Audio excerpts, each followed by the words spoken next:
গ্রামের মানুষ আজও সন্ধ্যার পর ওই বাঁশঝাড়ের রাস্তা এড়িয়ে চলে, কারণ সেখানে মাঝরাতে শোনা যায় এক মেয়ের কান্না। আমাকে বাঁচাও। লোকজন বলে ওটা পারুলের আত্মা। একসময় গ্রামের সবচেয়ে হাসি খুশি মেয়ে ছিল পারুল, কিন্তু এক রাতে বদলে যায় সবকিছু। আজকের গল্প পারুল। পশ্চিমবঙ্গের এক ছোট্ট গ্রাম শালবন। চারদিকে ধান ক্ষেত, পুকুর আর বড় বড় বাঁশঝাড়। সেই গ্রামেই থাকতো পারুল। গরিব পরিবারের মেয়ে হলেও সবাই তাকে খুব ভালোবাসত। পারুল সব সময় হাসি খুশি থাকত। সন্ধ্যায় পুকুরে জল আনতে যেত, ছোট ছোট বাচ্চাদের গল্প শোনাতো।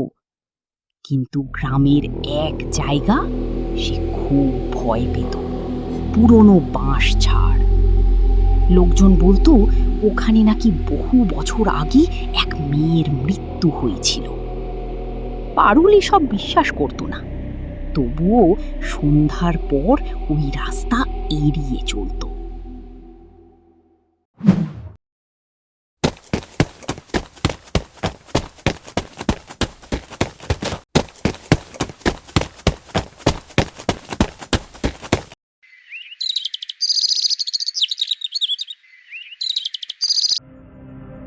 একদিন সন্ধ্যায় পারুলের মা বলল, পারুল, একটু পুকুর থেকে জল এনে দে।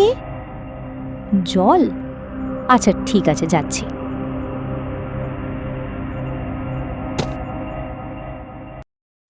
পারুল কলসি নিয়ে বের হলো।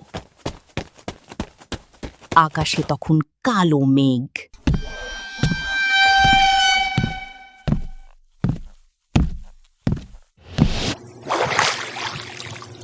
পুকুর থেকে ফেরার সময় শর্টকাট রাস্তা দিয়ে আসছিল সে, যে রাস্তা সোজা বাঁশঝাড়ের পাশ দিয়ে যায়। হঠাৎ ঝপ ঝপ ঝপ বাঁশগুলো অদ্ভুতভাবে নড়তে শুরু করলো। পারুল থেমে গেল। চারপাশ একদম নিস্তব্ধ। তারপর কেউ যেন ফিস ফিস করে বলল, পারুল। সে ভয় পেয়ে চারদিকে তাকালো। কেউ নেই। আবার শব্দ, পারুল, আমার কাছে আয়। হঠাৎ তার কলসি হাত থেকে পড়ে ভেঙে গেল। পারুল দৌড়ে বাড়ি ফিরে আসে।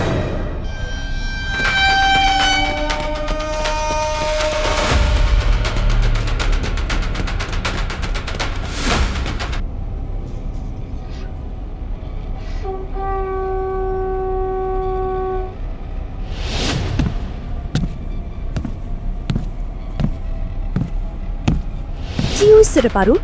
এভাবে দৌড়াইতেছস কেন? মা, বাঁশঝাড়ের পাশে কেউ আমারে ডাকতেছিল, বারবার কইতেছিল, পারুল, আমার কাছে আয়। আমি তোকে কতবার কইছি সন্ধ্যার পরে ওই রাস্তা দিয়ে যাইবি না। মা, ওই গলাটা মানুষের মতো আছিল না, খুব ঠান্ডা, খুব ভয়ঙ্কর।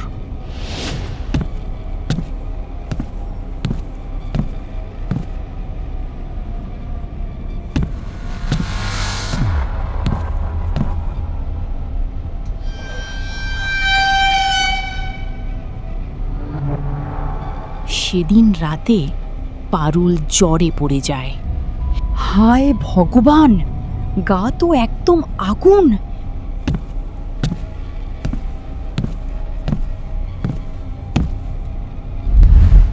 কোনো হাওয়া বাতাস লাগেনি তো? সে বারবার ঘুমের মধ্যে বলতে থাকে, ও আমাকে ডাকছে, ও আমাকে ডাকছে। ওগো, তাড়াতাড়ি এদিকে আসো, পারুলের অবস্থা ভালো লাগতেছে না।